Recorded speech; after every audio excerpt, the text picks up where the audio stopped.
On today's show, we're previewing 3 Cavs role players, Georges Niang, Caris LeVert, and Damian Jones. Let's dive in. You are Locked On Cavs, your daily Cleveland Cavaliers podcast.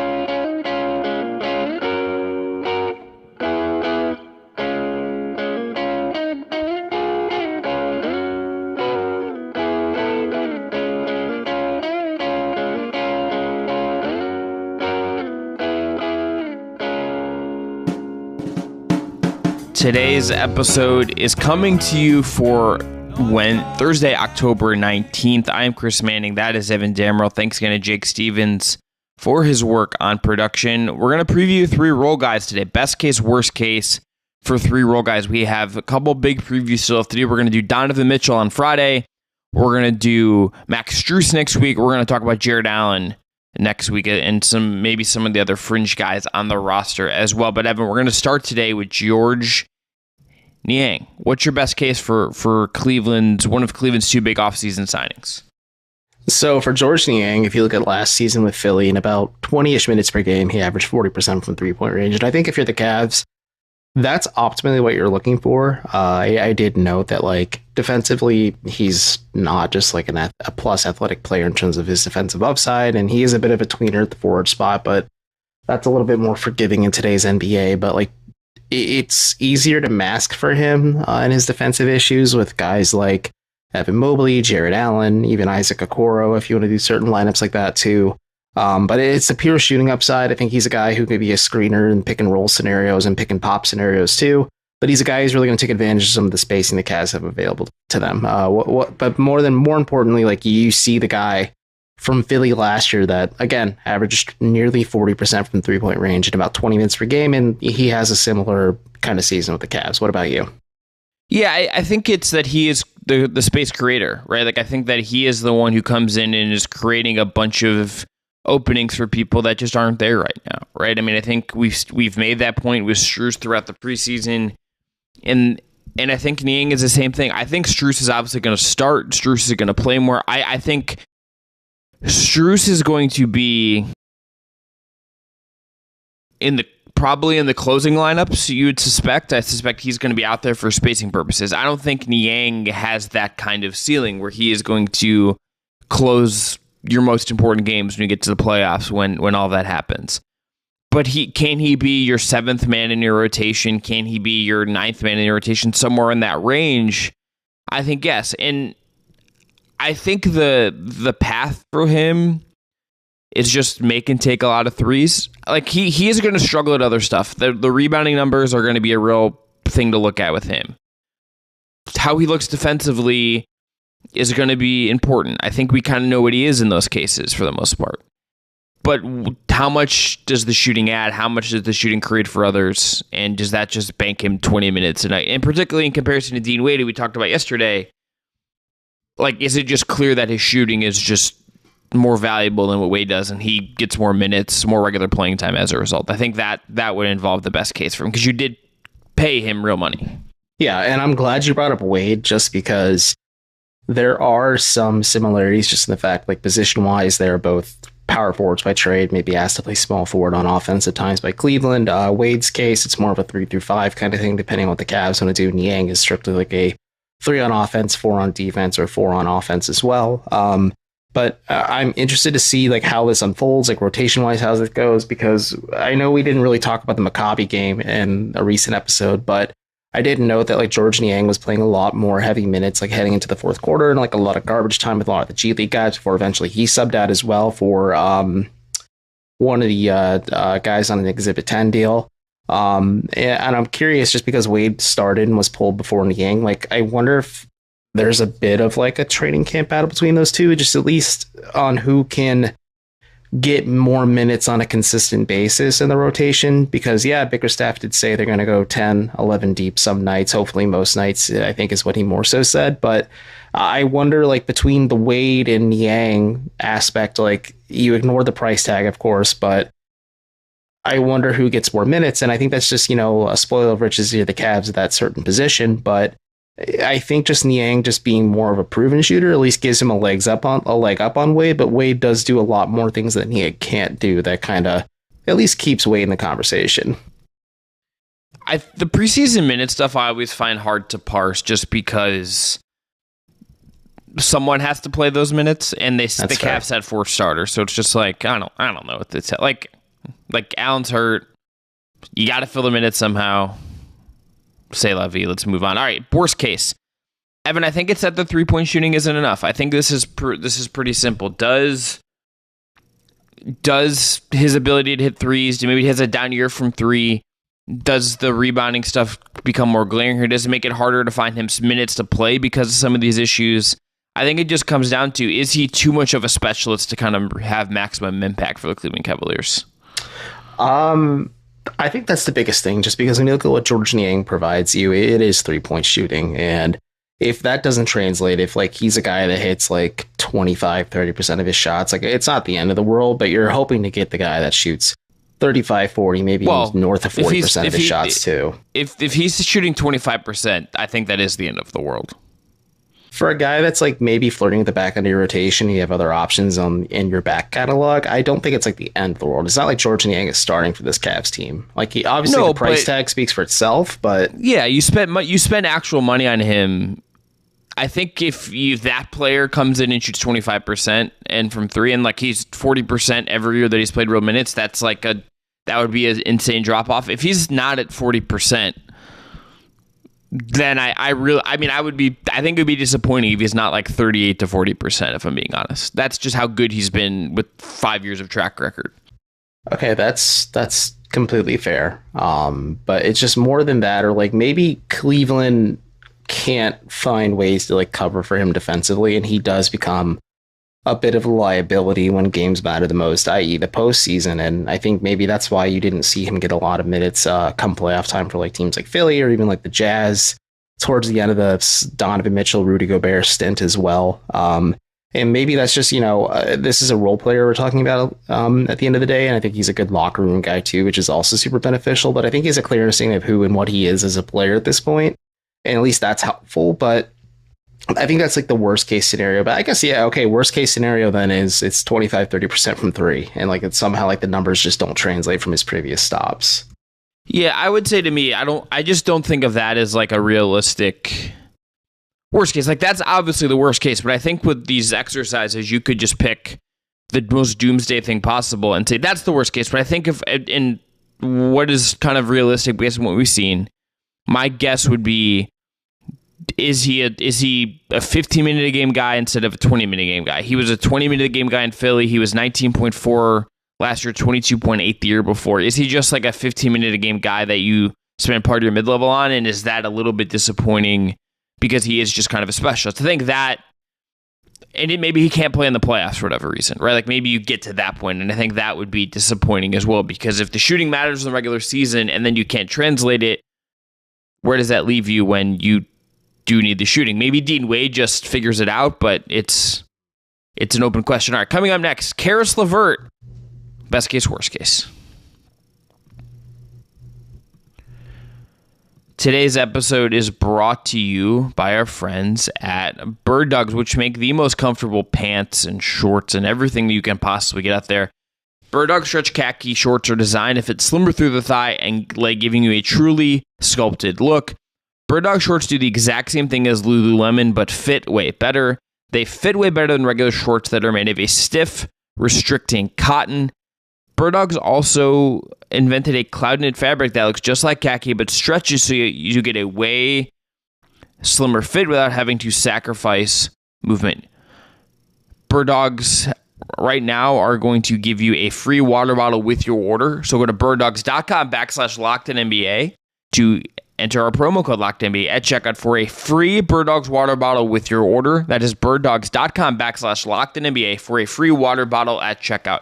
If that water bottle is anything like what we have gotten from them, they sent us a great water cup. There's a great hat. That water bottle is going to be really high quality. You will not want to take your Bird Dogs off. We promise you that. Check them out at birddogs.com/LockedOnNBA.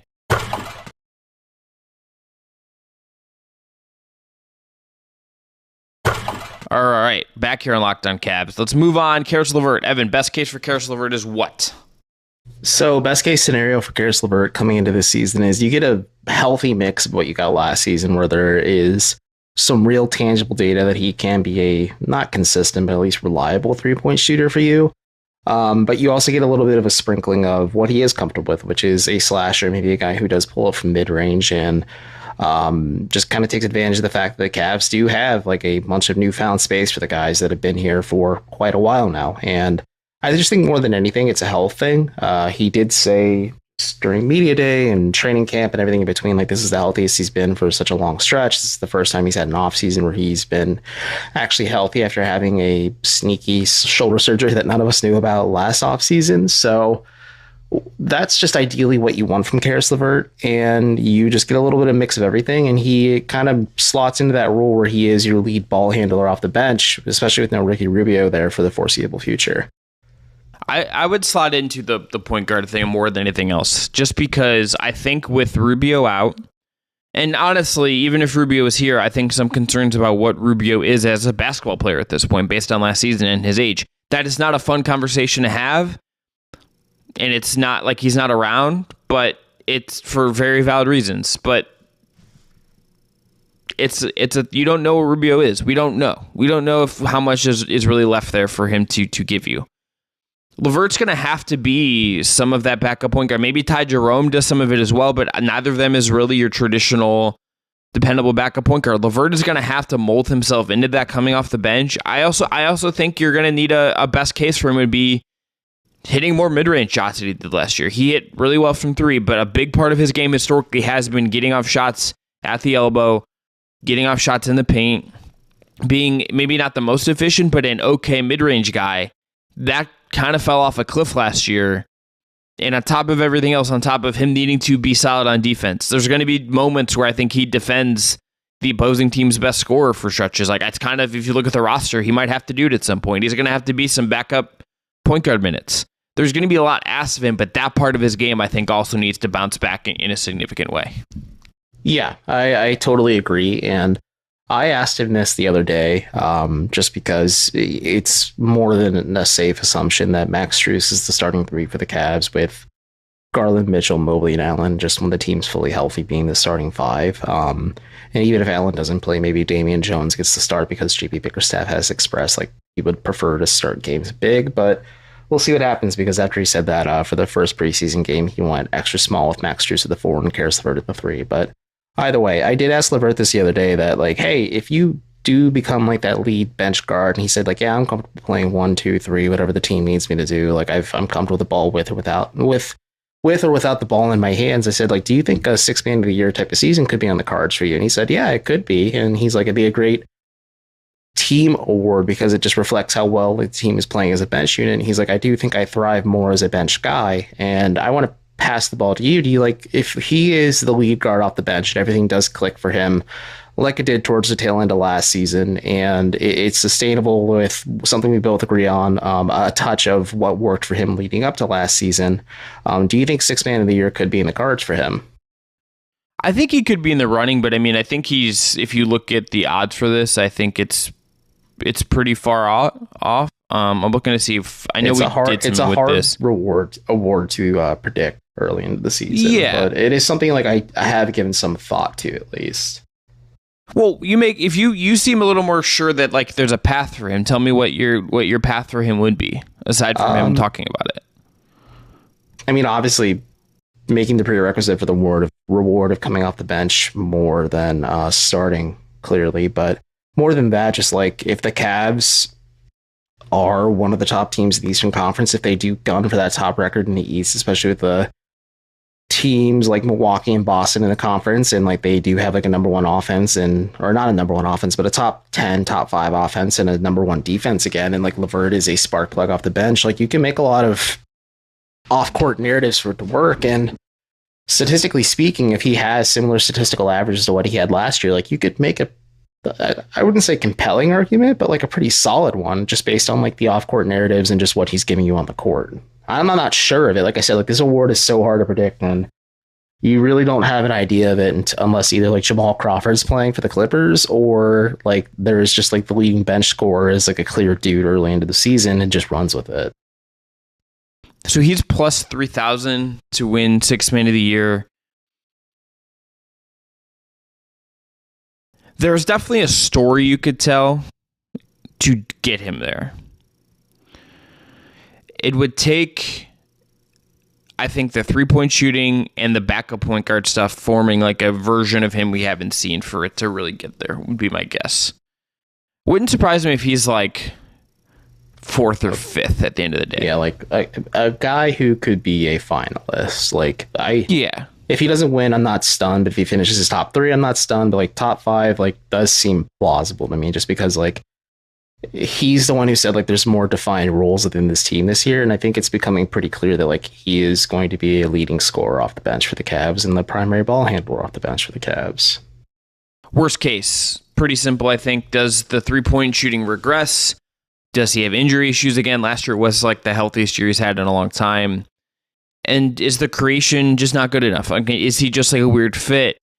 And like I think on paper, Evan, to some degree, I think I look at him as kind of not the perfect guard fit that you would want. He can say I can play multiple spots and all this stuff. I think there are different kinds of guards you could look at that would be cleaner fits for this, or different kind of wings in particular that you could look at that would be better fits in his salary slot. But for what he is, he has to hit threes and he needs to create a little bit, he needs to defend. If a couple of those things don't work, or he gets hurt, or Andy gets hurt, then it's kind of just like, okay, what do you maybe matching this $18 million with?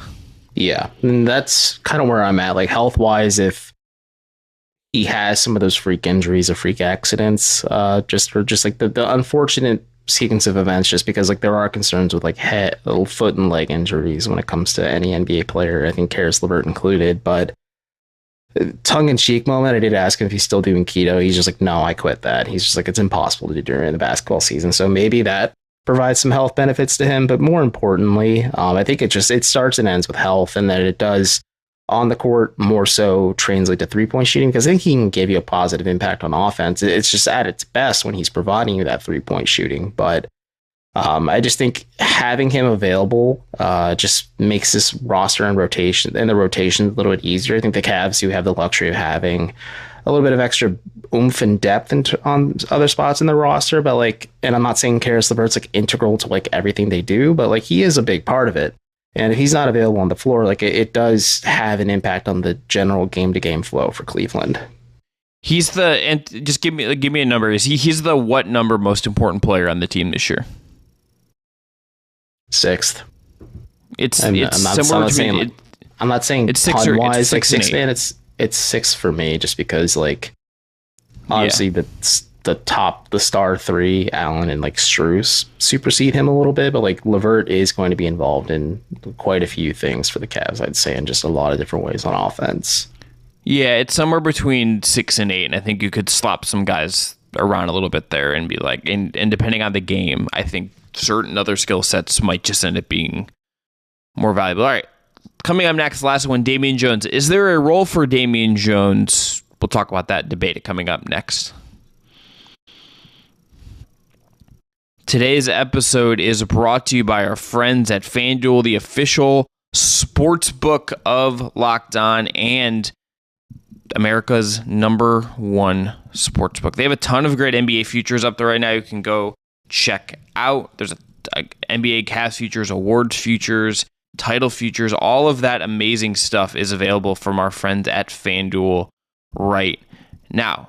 And also right now, new customers get $200 in bonus bets guaranteed when you place a $5 bet. That's $200 in bonus bets, win or lose. They have spreads, player props, over-unders, and more. So visit FanDuel.com/LockedOn right now to kick off your bets this NFL season and NBA season as that gets started as well. FanDuel, official partner of the NFL, and again, the official sportsbook of Locked On.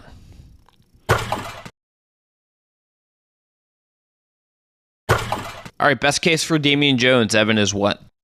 So it's interesting. I think we'll get a really good idea of what Damian Jones is if Jared Allen doesn't start the season, just because he provides you a lot of similar things that Allen does, maybe not to the level Allen does defensively. But at least he has more tread in the tires than like Robin Lopez or Ed Davis in years past. And he's able to give you serviceable minutes when you do need to call his number, whether there's an injury or like a designated rest night for like Allen would probably rest in that back-to-back home openers stretch for the Cavs, like to start the season, just because you don't want to rush him back, especially with a bone bruise. So like in situations like that, like Jones is reliable. Like he's a guy who maybe can give you a little bit more juice on offense or defense than Lopez or Davis could in the past. But ideally, like with how many like shooting options and maybe guys that just provide you more on offense and also defense that the Cavs have, like ideally, like Jones probably isn't in your rotation on a nightly basis. Like you are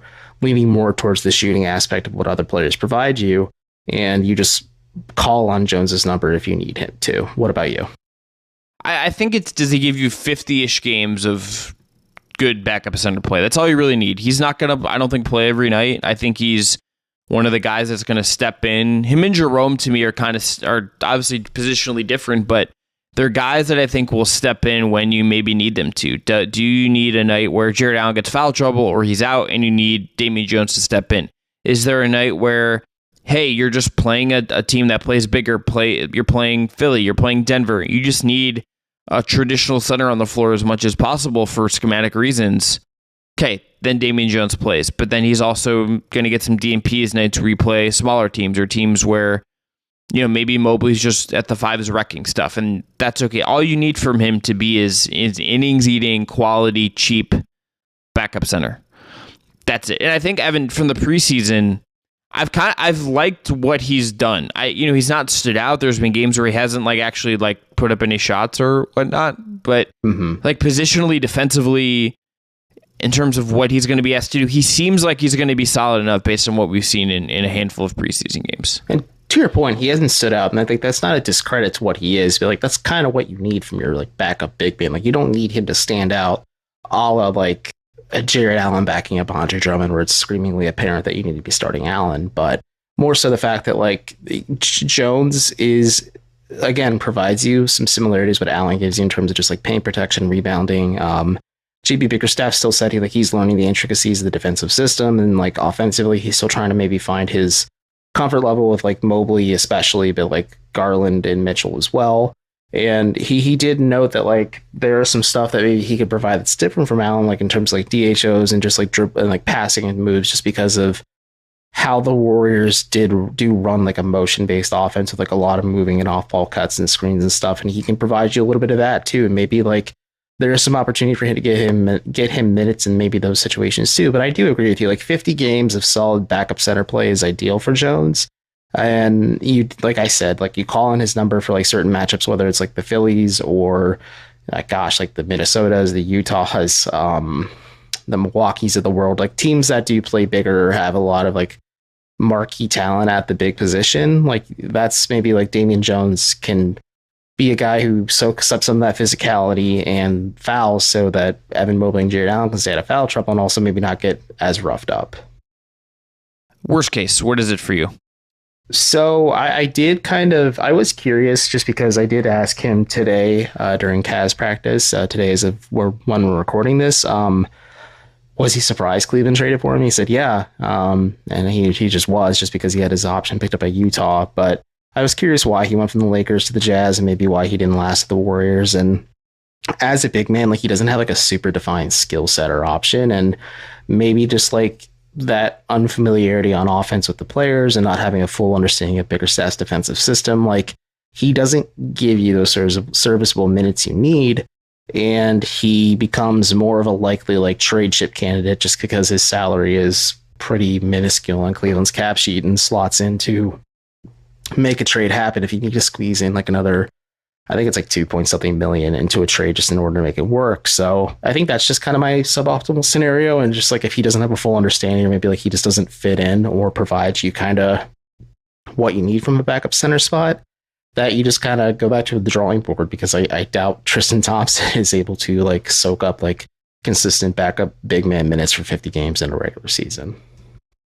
Yeah, I mean, I think he could like give you the games, but it's at the quality at the level you wanted that. And I think that's the if the Jones thing is just he's clearly just not up to snuff, and you need to go get another backup center at some point via slipping one in another trade you make? Is it trying one of the veterans that are still out there? Biombo, I think, is still out there. Gorgie Dang is still just chilling out there. Like, is that where you end up with this, where he's just not working and it's enough of a concern for you have to go get somebody else? I think that would be where you end up with this if this goes poorly. All right, we're going to end. Actually, Evan, one last thing. How much of a need do you think backup center actually is on this team? So like I said specifically having a clear improvement on what Robin Lopez was, like specifically saying we need someone who isn't going to like push to start, obviously, and is still really cheap, but is better than what Robin Lopez was.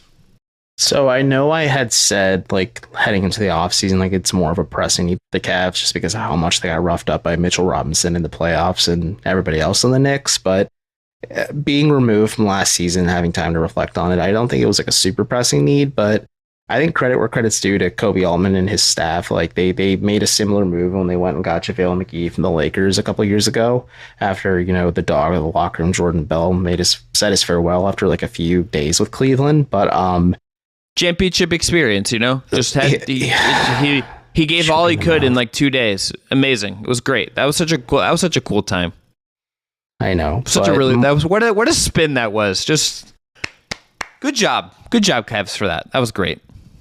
It wasn't the Cavs who wrote it, but but they leaked it, and that's that for them putting that out there like seriously is just like fair enough. But it's a similar move to that where like the market wasn't yielding a lot of stuff that maybe is exactly what you're looking for. And I think Damian Jones fits that mold like age-wise, but yeah, like I don't think it was a super pressing need, but like, hey, they addressed it similarly to what they did with JaVale McGee because it made sense on paper because you had some assets in the back of your pocket. In this case, it was picks and Jordan Bell for McGee, but more so cash for Jones, and you made the right move there. Like you didn't sacrifice much to get him, as you noted. So like it's not like a huge loss if he doesn't work out. Like it's not like they use a portion of their mid-level exception to sign him or something, and they're like just burning money for the sake of burning money. Yeah, I think it was a need as much as you just want to like solidify your depth in case things happen. And I think just being like, okay, the Robin Lopez thing didn't work. I think it felt to me like there was a statistical profile of center. They went after like contest shots and doesn't commit fouls. Jones is like a version of that. And if you can contain some of that and he's just younger, a little more athletic, then I think that's a reasonable way to say, hey, this still cost us very little money against the cap, and maybe we can probably re-sign him on like a really cheap deal. Or perhaps Isaiah Mobley is ready to be the backup center next year. That's kind of like Mobley hasn't looked fully ready for the NBA during preseason play whenever he does get minutes, but I think that's like your in-house option. Like, okay, is Isaiah ready to go? Okay, we can use Damian as a trade chip. Or to your point, like let this ride for the remainder of the season and see what Mobley looks like heading into next season. Yeah, and like if you wanted to, maybe I'm wrong, but I don't think Damian Jones's free agency market's gonna like be above the Cavs price range for like minimums. Super robust. So, like he's a center in a league that pays centers like him fairly cheap money. I think that's where you probably end up with him. And if that's your backup center for another year, like that's probably okay. All right, back tomorrow. Donovan Mitchell preview. It's a biggie. Talk to you then.